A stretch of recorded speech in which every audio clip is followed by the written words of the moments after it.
کوئی مصیبت نازل نہیں ہوتی مگر اللہ کے حکم سے، اور جو شخص اللہ پر ایمان لاتا ہے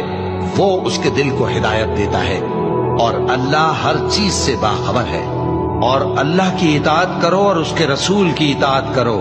بس اگر تم منہ پھیر لوگے تو ہمارے پیغمبر کے ذمے تو صرف پیغام کا کھول کھول کر پہنچا دینا ہے۔ اللہ جو معبود برحق ہے، اس کے سوا کوئی عبادت کے لائق نہیں، تو مومنوں کو چاہیے کہ اللہ ہی پر بھروسہ رکھیں۔ مومنوں، تمہاری بیویوں اور اولاد میں سے بعض تمہارے دشمن بھی ہیں، سو ان سے بچتے رہو، اور اگر معاف کر دو اور درگزر کرو اور بخش دو